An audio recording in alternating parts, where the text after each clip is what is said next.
24절까지. 다 같이 한 목소리로 읽겠습니다. 시작. 남풍이 순하게 불매 그들이 뜻을 이룬 줄 알고 닷을 감아 그레데 해변을 끼고 항해하더니 얼마 안 되어 섬 가운데로부터 유라굴로라는 광풍이 크게 일어나니 배가 밀려 바람을 맞추어 갈 수 없어 가는 대로 두고 쫓겨가다가 가우다라는 작은 섬 아래로 지나 간신히 거루를 잡아 끌어올리고 줄을 가지고 선체를 둘러 감고 스르디스에 걸릴까 두려워하여 연장을 내리고 그냥 쫓겨가더니 우리가 풍랑으로 심히 애쓰다가 이튿날 사공들이 짐을 바다에 풀어버리고 사흘째 되는 날에 배의 기구를 그들의 손으로 내버리니라. 여러 날 동안 해도 별도 보이지 아니하고 큰 풍랑이 그대로 있음에 구원의 여망마저 없어졌더라. 여러 사람이 오래 먹지 못하였음에 바울이 가운데 서서 말하되 여러분이여 내 말을 듣고 그레데에서 떠나지 아니하여 이 타격과 손상을 면하였더라면 좋을 뻔하였느니라. 내가 너희를 권하노니 이제는 안심하라. 너희 중 아무도 생명에는 아무런 손상이 없겠고 오직 백분이리라. 내가 속한 바 곧 나의 섬기는 하나님의 사자가 어젯밤에 내 곁에 서서 말하되 바울아 두려워하지 말라. 내가 가이사 앞에 서야겠고 또 하나님께서 너와 함께 항해하는 자를 다 내게 주셨다 하였으니. 아멘. 그 옆에 28장 1절 한 절만 읽겠습니다. 28장 1절 시작. 우리가 구조된 후에 안즉 그 섬은 멜리데라 하더라. 아멘. 자리에 앉으시겠습니다.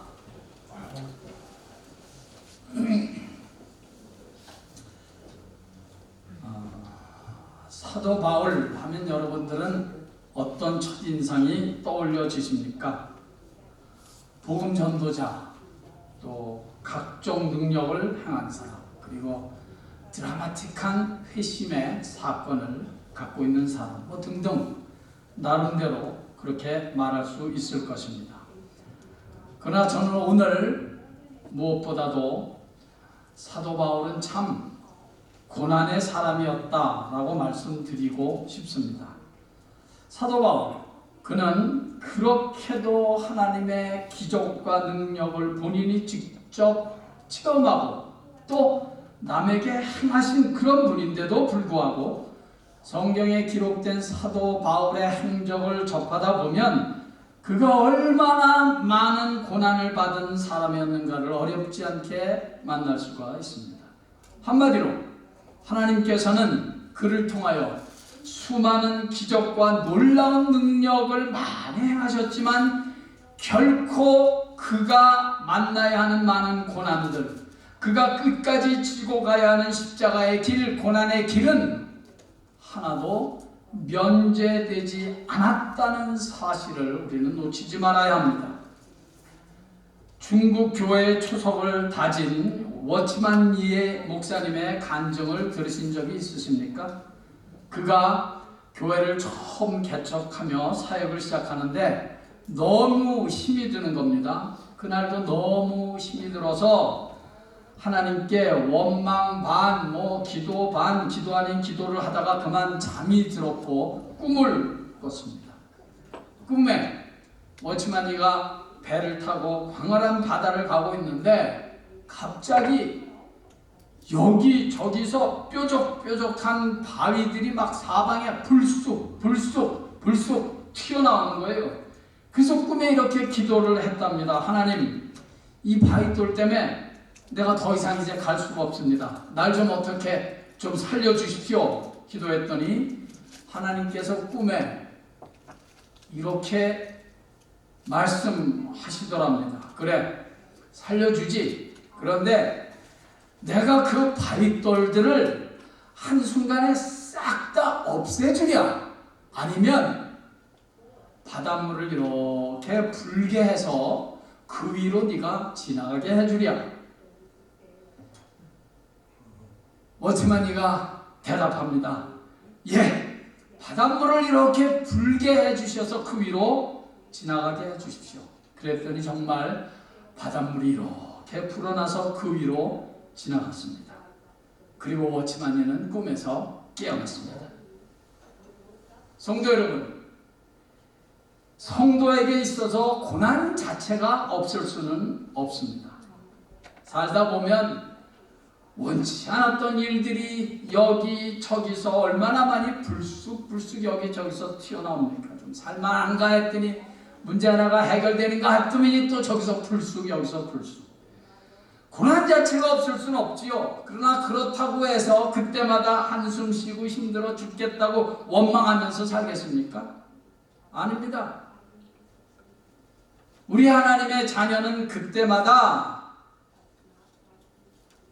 믿음의 분량을 늘리고 우리의 기도의 분량을 늘리고 찬양의 분량을 늘리고 말씀의 분량을 늘리고 말이죠. 늘려서 믿음의 분량을 늘려서 그때 그 고난과 어려움들을 지배하고 멋있게 그 위로 통과하게 되는 것입니다. 그 사람이 그리스도인 아니겠습니까? 문제나 고난 자체가 아예 없어지는 것이 아니라 은혜의 분량을 우리가 늘려서 그것들을 지배하고 고난들을 지배하고 당당하게 앞으로 갈 길을 가는 것입니다. 그것이 신앙생활의 비밀이고 우리 믿는 자들의 승리의 비밀인 것입니다.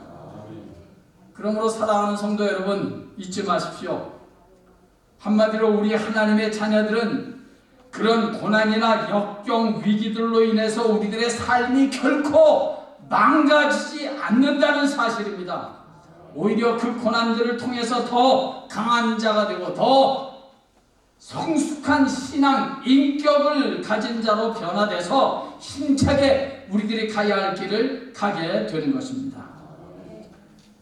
그리고 여러분, 우리가 절대로 잊지 말아야 할 한 가지는 우리 하나님의 자녀들이 만나는 그 모든 고난, 크고 작은 문제 속에서는 하나님께서 우리들에게, 저와 여러분들에게 꼭 들려주시고자 하시는 귀한 메시지가 있다는 사실을 잊지 마십시오. 그 고난이 아니면 결코 들을 수 없는 하나님의 메시지가 있습니다. 그 고난과 그 문제가 아니면 결코 만날 수 없는 하나님의 은혜가 있습니다. 그 고난과 문제가 아니면 결코 회개하지 않을 죄가 내 안에 있다는 사실입니다. 그래서 하나님께서는 당신의 사랑하는 자녀들에게 그 고난이라는 도구를 통해서 우리에게 그런 말씀을 하시는 거예요. 아무 의미 없이 당하는 고난, 재수가 없어서 만나고 팔자가 사나워서 만나는 그런 고난은 적어도 우리 하나님의 자녀들에게는 없습니다. 대신에 메시지가 있습니다. 우리를 살리는 메시지, 우리를 구원하는 메시지가 있습니다.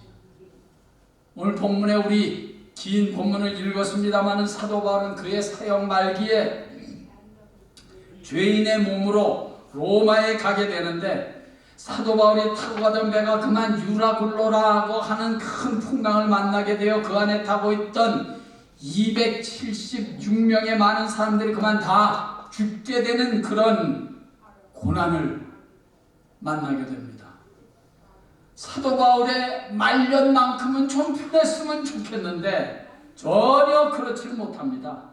정상적인 신분도 아니고 지금 죄인의 신분으로 쇠사슬에 매어 있는 것도 너무 억울한데, 아니 가던 배가 풍랑을 만나 죽을 고비를 만나게 된다니 세상에 이게 또 무슨 일이란 말입니까? 시쳇말로 억수로 재수가 없는 겁니다. 전라도 말로 허벌나게 재수가 없는 거죠. 좀 막판은 좀 말년엔 좀 편해야 되지 않겠어요?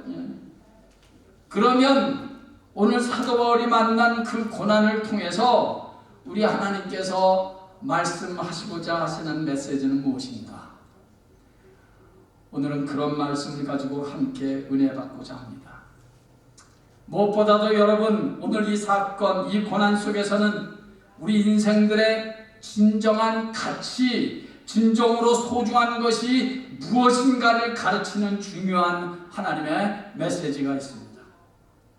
배가 풍랑을 만나자 사람들은 살기 위해서 나름대로 이런저런 온갖 방법을 다 동원해서 좀 풍랑을 이겨보려고 살아보려고 같은 가전 시도를 다 합니다만 다 아무 소용이 없었습니다. 그래서 마지막으로 시도한 방법이 뭔지 아십니까? 짐들을 다 바다에 던지는 것입니다. 오늘 본문 18절 보면 우리가 풍랑으로 인하여 심히 애쓰다가 이튿날 사공들이 짐을 바다에 풀어버리고 바다에다 짐을 버리기 시작합니다. 당시의 정황으로 봐서 그 배는 상선이었습니다. 많은 장사꾼들이 그 배에 타고 있었습니다. 어떤 사람은 수년 동안 수십 년 혹은 평생을 일해서 모은 짐들과 재물이었습니다. 그런데 그 귀한 물건들을 지금 바다에 자기 손으로 던지고 있다는 것입니다. 아니 이게 도대체 이제까지 어떻게 내가 일해서 모은 재산들이고 짐들인데 이것을 다 그것도 내 손으로 그 짐들을 버리고 있다니. 왜? 오로지 한 가지만을 위해서, 살기 위해서. 지금 풍랑을 만나 다 죽게 됐는데 돈이 무슨 소용이고 장사할 물건들은 무슨 소용이고 재산이 다 무슨 소용입니까? 당장 살아야 되는 거 아닙니까? 그래서 저들은 지금 그 귀한 물건들을 자기 손으로 다 던져버리고 있는 것입니다. 여러분, 저들은 지금 그 풍랑으로 인하여 무엇이 더 중요한 것인가, 무엇이 더 귀한 것인가를 깨닫고 있다는 사실입니다. 이제까지는 이 돈과 재물이, 이 물건들이 세상에서 제일 귀한 것인 줄 알았는데, 그래서 이제껏 이것들을 위해서 몸부림치며 자지 않고 먹지 않고 좌우간 이것들을 위해서 이때까지 살아왔는데, 이야, 이것보다 더 중요한 것이 있었네? 내 목숨이구나. 목숨을 위해서라면 이거 버려야지. 이거 어떡합니까? 라는 사실에 봉착하게 되었다는 것입니다. 이것을 저는 좀 더 다른 말로 이렇게 말하고 싶습니다. 저들은 그 풍랑으로 인하여 저들의 가치관이 바뀌었다. 다 같이 한번 따라해 볼까요? 가치관이 바뀌었다. 안 하시는 분들은 뭐예요? 가치관이 바뀌었습니다. 그들 가운데는 권력가도 있었습니다. 대제사장도 있었고 로마의 고위 간부들도 있었고 이렇다 할 자들이 거기에 많이 타고 있었습니다. 그러나 지금 이 순간에는 저들이 그 명예와 그 신분 계급장들까지도 함께 다 같이 짐과 함께 바다에 버리고 있는 것입니다. 그리고 오직 살기만을 위한 마지막 몸부림을 치지 않으면 안 되었습니다. 무엇이 더 중요한 것인가? 돈, 재물보다 더 중요한 것이고는 중요한 것은 내 생명이 더 중요한 것이구나. 그 사실을 깨닫게 된 것입니다. 사랑하는 오늘 이 시간에 예배드리는 성도 여러분, 이 사도행전 27장의 본문 말씀을 읽고 그 말씀을 들으시는 성도 여러분, 크리스찬들이 어떤 사람들이냐라고 묻는다면 뭐라고 대답하시겠습니까? 저는 주저하지 않고 이렇게 말합니다. 그리스도인은 가치관이 바뀐 사람이다. 소위 교회당에 다니는 사람들이 크리스찬일 수 있습니다. 집사나 권사 혹은 장로 혹은 목사라는 직분이 있는 사람이 그리스도인일 수 있습니다. 세례를 받고 성찬식에 참여하는 사람이 그리스도인일 수 있습니다. 그러나 여러분, 아무리 세례를 받고 뭐 침례를 받고 교회를 평생 다녔다고 해도 가치관이 바뀌지 않은 사람은 결코 진정한 의미의 그리스도인이라고 할 수 없습니다. 죄송하지만. 예. 저는 그렇게 믿어요. 가치관이 바뀌지 않은 그리스도인은 하나님께서 원하시고 기대하시는 성도의 성숙한 삶을 절대로 살 수 없습니다. 오늘날에 왜 한국교회가 이처럼 욕을 먹습니까? 믿지 않는 사람들에게 앙케이트 조사를 했는데, 만약에 내가 종교를 택한다면 기독교는 몇 번째인 줄 아십니까? 네 번째. 그러니까 그 말은 뭐냐면 교회는 안 나가겠다는 거예요. 안 믿으면 안 믿었지. 왜 그렇게 됐습니까? 우리 교회가 왜 그렇게 됐냐고요? 한때는 네 사람 중에 한 명이 그리스도인이라는 것을 자랑했습니다. 그런데 왜 한국 교회가 저렇게 됐습니까? 왜? 저는 주저하지 않고 또 말할 수 있습니다. 가치관이 바뀌지 않는 성도들이 교회를 내꾸고 있기 때문입니다. 그러니까 불신자들이 그렇게도 좋아하는 돈, 재물, 명예 뭐 등등 많은 것들, 그죠? 뭐 내 새끼 이런 거 많이 있잖아요.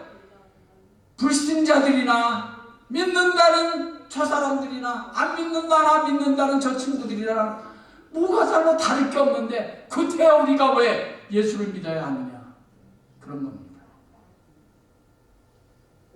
기껏해야 그저 바라고 또 바라는 건 그저 돈, 재물, 나쁜 짓은 별짓을 다 해가면서도 돈과 재물이라면 뭐 믿음이고 교회고 뭐가 나왔고 다 때려치고 그것에 목말라는 오늘날의 성도 아닌 교인들이 나이롱 신자들을 보면서 세상은 우리를 그렇게 거절하고 외면하게 되었습니다.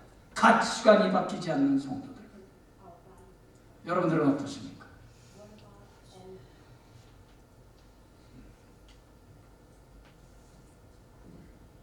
가치관이 바뀐 사람, 그 사람이 그리스도입니다.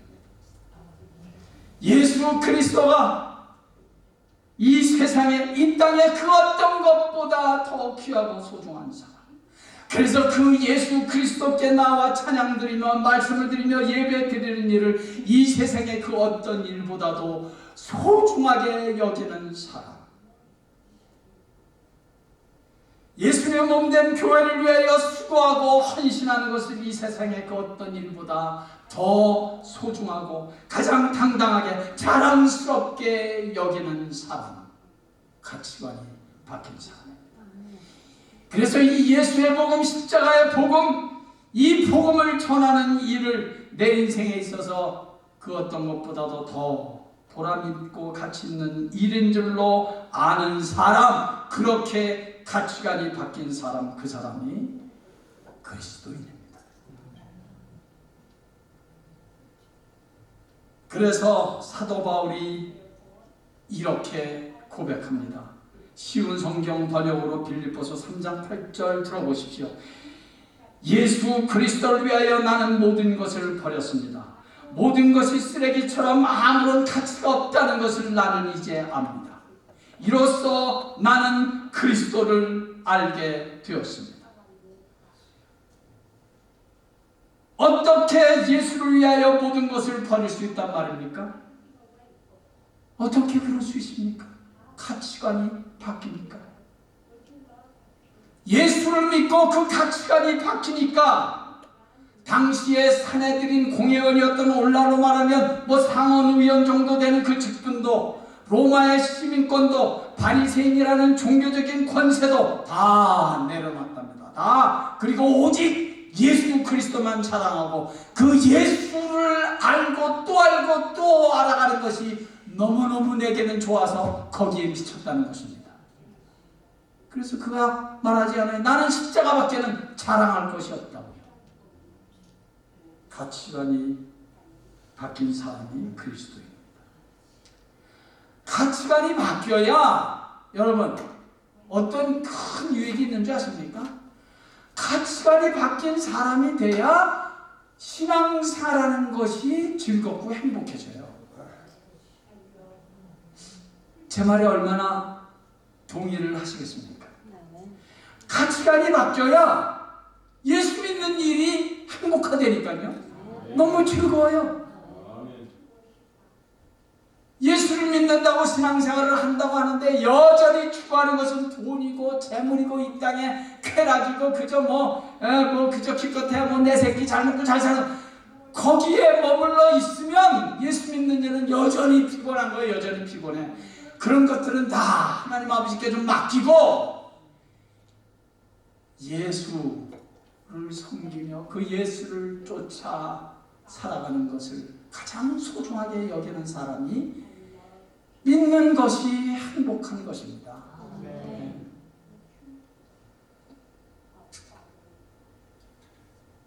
지금부터 지금부터 아니죠. 제가 이거를 처음 알았을 때가 지금부터 30년 됐으니까 70여 년 전에 미국에서 한때 최고의 인기를 누렸던 팝송 가수가 있었습니다.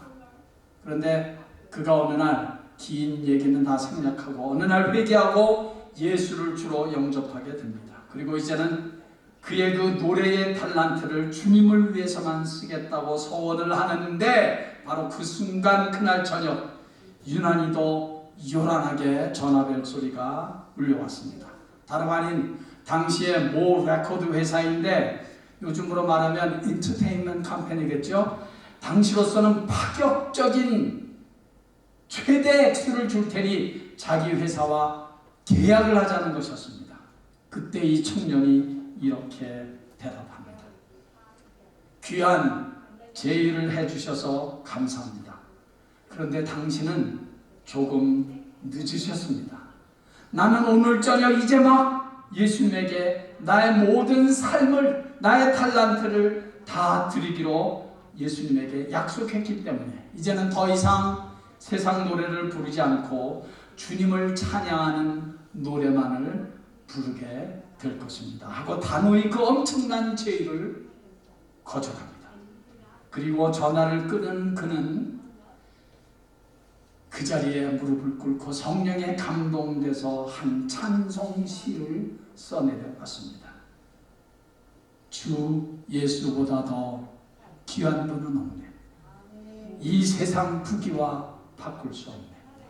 영 죽을 내 대신 돌아가신 그 놀라운 사랑 잊지 못해. 주 예수보다 귀한 것은 없네. 이 세상 명예와 바꿀 수 없네.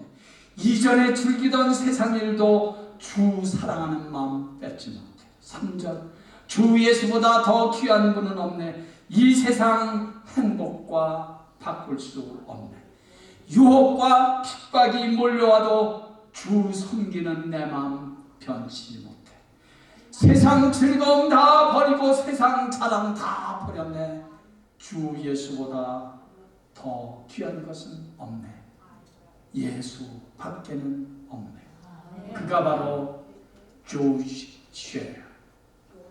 여러분 지금 돌아가신 지가 이제 꽤 되셨습니다만 빌리그레암 목사님의 전도 집회를 보셨으면 아마도 목사님이 나와서 설교하시기 전에 나이 많으신 할아버지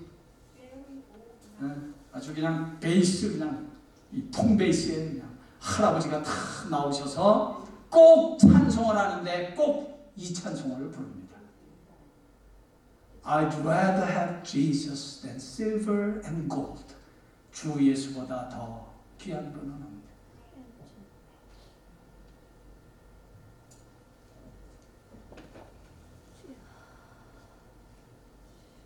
세상 그 어떤 것보다도 세상 그 어떤 행복보다도 주 예수 그리스도 이것과 바꿀 수가 없다는 고백. 잊지 마십시오. 가치관이 바뀐 사람이 그리스도입니다. 저는 그래서 우리 성도님들이 주일날 교회에 오셔서 헌금을 드리시잖아요. 헌금 드리시면서 이런 신앙 고백을 꼭 하면서 헌금을 준비하셨으면 너무너무 좋겠습니다.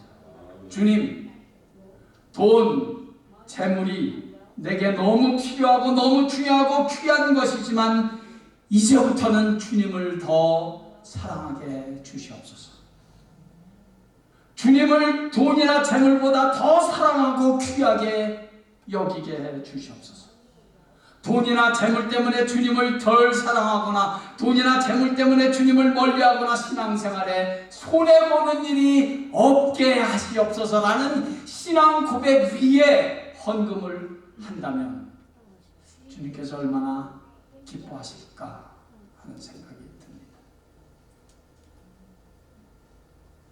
이제까지는 돈 벌고 모으는 재미가 최고의 재미요 보람이요 가치 있었지만 이제는 예수 믿고 신앙생활하는 것이 더 귀하고 재밌고 보람된 일이 되게 해 주시옵소서. 이런 신앙 고백과 함께 드리는 헌금 될 수 있기를 간절히 바랍니다. 여러분, 사실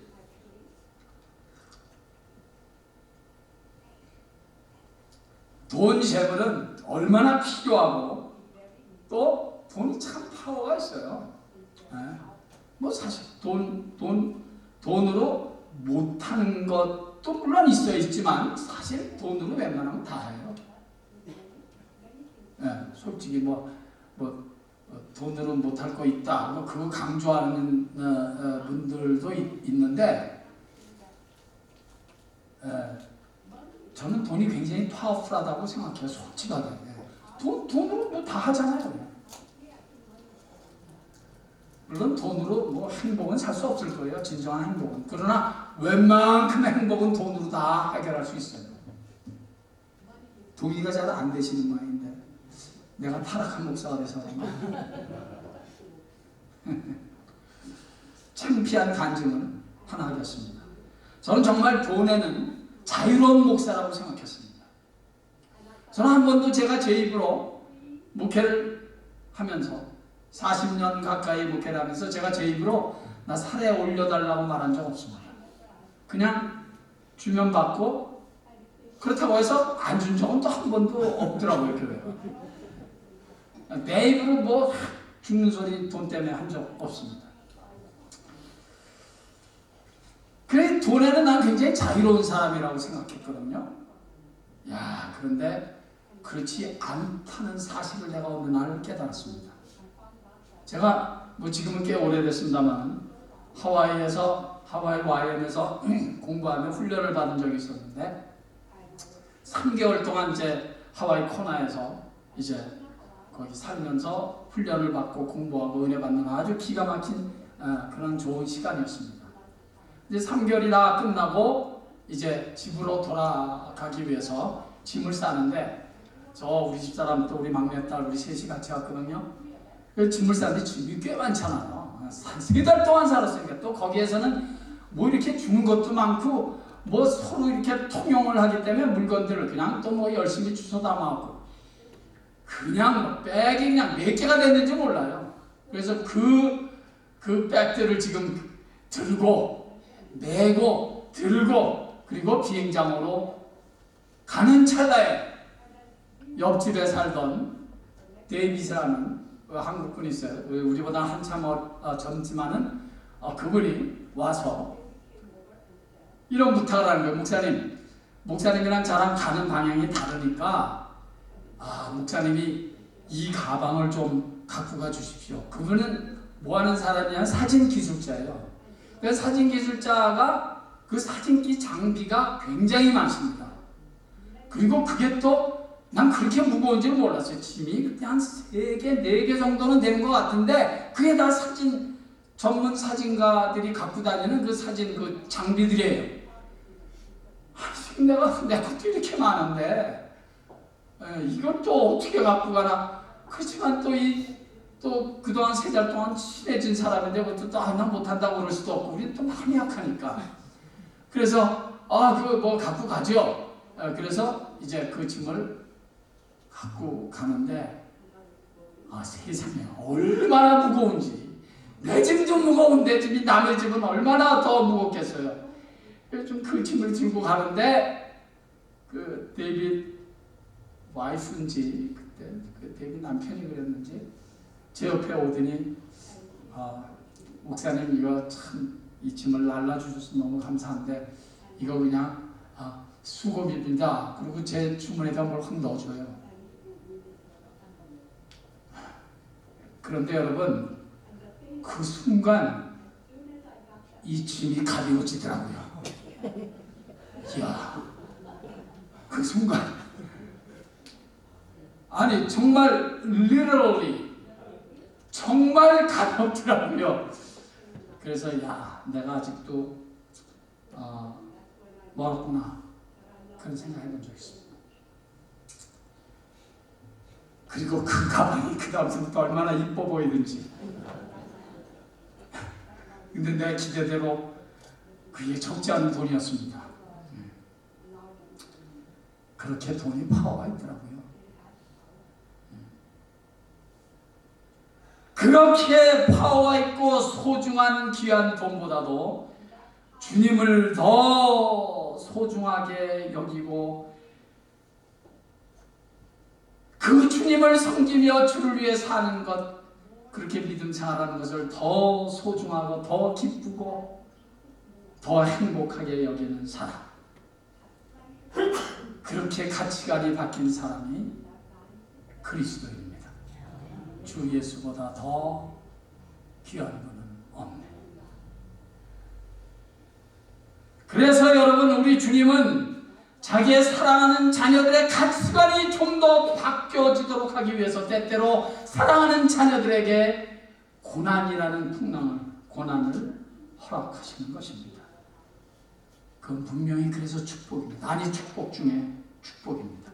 그 고난을 통해서 주 예수보다도 더 귀한 것이 없는 가치관이 확실하게 바뀐 내 자녀들이 되라고 가끔마다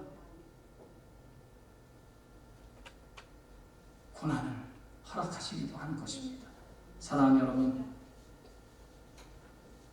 가치관이 확실하게 바뀐 그리스도인으로서 오늘 이후 남은 여생의 신앙생활을 멋지게 하시기를 예수의 이름으로 간절히 축원합니다.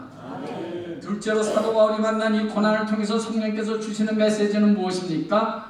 우리가 계획하고 원하는 길과 하나님께서 계획하고 원하는 길은 판이하게 얼마든지 다를 수 있다는 사실입니다. 사도 바울이 가고자 하는 곳은 사실 로마였지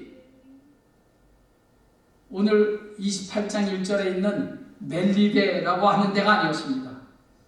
전혀 기대하지 않았고 예상하지 않았고 가고 싶지도 않았던 멜리데라는 이상한 섬에 토인들이 우글우글 사는 곳에 사도 바울은 정착하게 됩니다. 적어도 그곳에서 3달 동안을 머무르게 됩니다. 전혀 예상하지 않았습니다. 전혀 계획하지 않았습니다. 전혀 가고 싶지도 않았어요. 그가 가고 싶은 것은 로마였어요. 로마에 가서 복음 전하고 싶었습니다. 그런데 사도 바울은 어느 날 듣도 보도 못한 메리다라고 하는 섬에 와 있는 겁니다. 한마디로 여러분, 우리가 계획하고 원하는 길과 하나님께서 원하시고 인도하시는 길은 다르다라는 것입니다. 여러분들은 어떠십니까? 여러분들의 지난날 뒤돌아보시면 여러분들이 원하는 대로 착착착착 진행됐습니까? 저는 제 지난날을 뒤돌아보면 제가 원하는 것과 뜻대로 된 것은 거의 없습니다. 제가 미국을 떠나 파라과이라는 나라에 가서 사역을 할 줄 도대체 누가 알았겠습니까? 정말 제가 계획하던 일이 아니었습니다. 베트남에는 또 제가 왜 가겠습니까? 그 나라에 정말 가고 싶지도 않았고 계획한 적이 없습니다. 그런데 저를 향한 하나님의 길은 그게 아니었더라고요. 저는 드디어 이제 우리 집사람이 은퇴할 날이 가까워서 은퇴하기만 하면 그동안 못했던 여행이나 좀 실컷 같이 다니고 함께 좀 한국도 가고 보니까 한국 안 간 지가 30년이 넘었더라고요. 둘이 함께 간 지가. 집사람의 은퇴를 눈앞에 지금 딱 주고 있는데 그래서 그렇게 되는가 했더니 웬걸 은퇴와 더불어 저는 이곳에서 목회를 다시 하게 될 줄은 정말 꿈에도 몰랐습니다. 할렐루야. 네. 저도 아멘이에요. 잊지 마십시오. 하나님의 뜻과 내가 원하는 길은 많이 다릅니다. 그런데 여러분, 내 뜻대로만 내 인생이 가면 그 인생은 망합니다. 내 뜻대로 내 인생이 가지 말아야 돼요. 그래야 내 뜻대로 안 가면 하나님 뜻대로 가니까. 그 사람이 성공한 인생 아니겠습니까? 그러니까 절대로 내 뜻대로 내 인생 안 간다고 좌절하거나 낙심하지 마세요. 내 뜻대로 안 가요. 그게 제대로 가는 거예요. 하는 뜻대로 가는 거예요. 거기에 열매가 있고 거기에 진정한 의미의 성공이 있는 것입니다.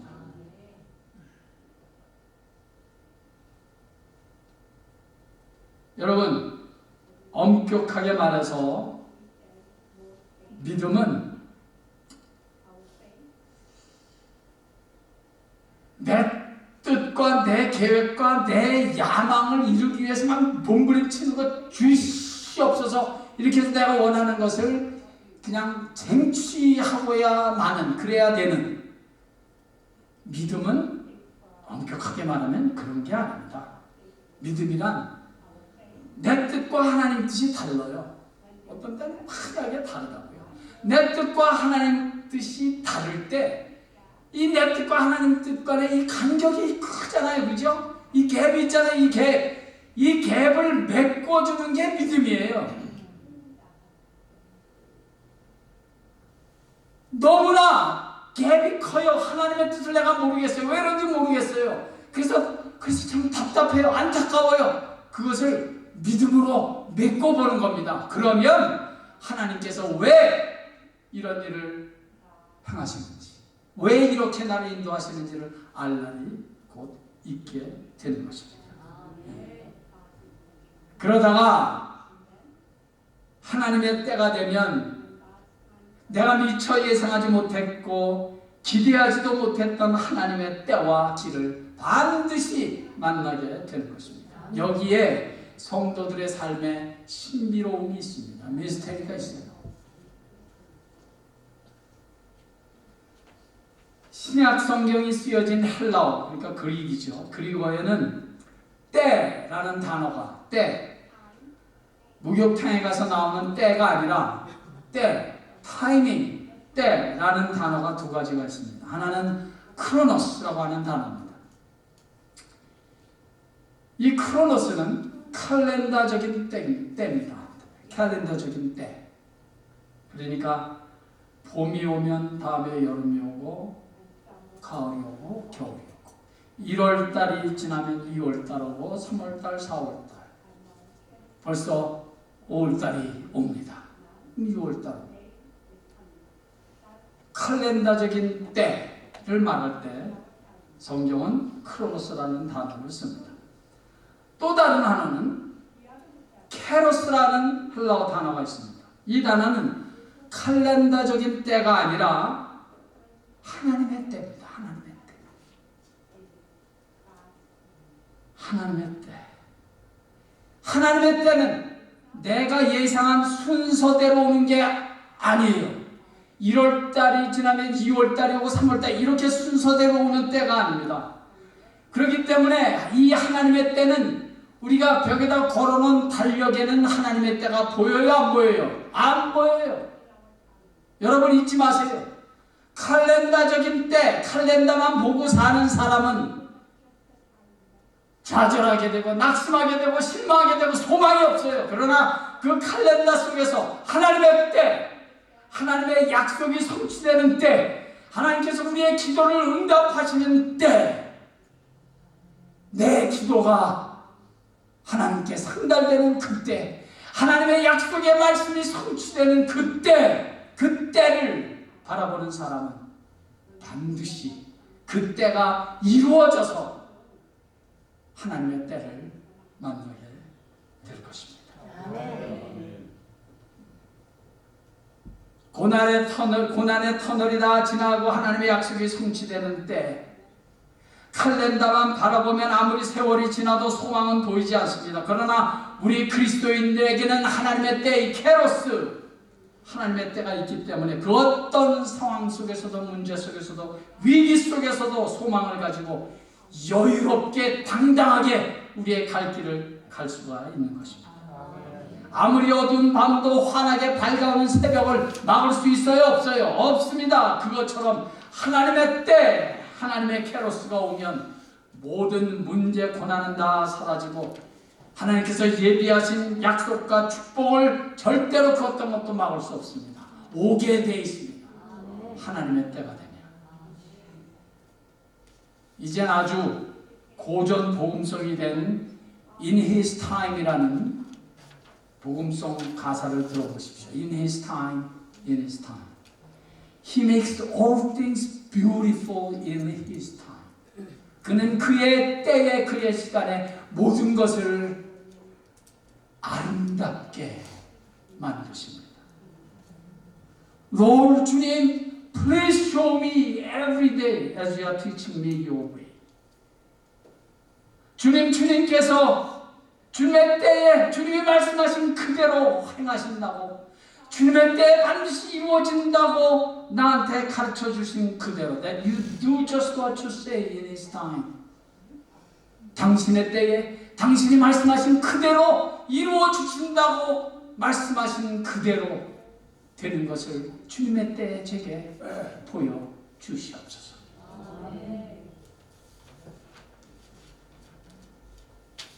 He makes all things beautiful in His time.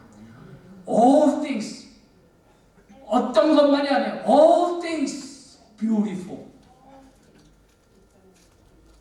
아름답게 주님의 때 만들어 가십니다. 사랑하는 성도 여러분, 교회적으로나 개인적으로나 크고 작은 고난을 만나서 내 삶이 내가 바라고 기대하는 대로 내 뜻대로 가지 않는다고 할지라도 in His time, 그의 때를 믿음의 눈으로 바라보시면서 남은 평생 끝까지 승리하시기를 예수의 이름으로 간절히 축원합니다.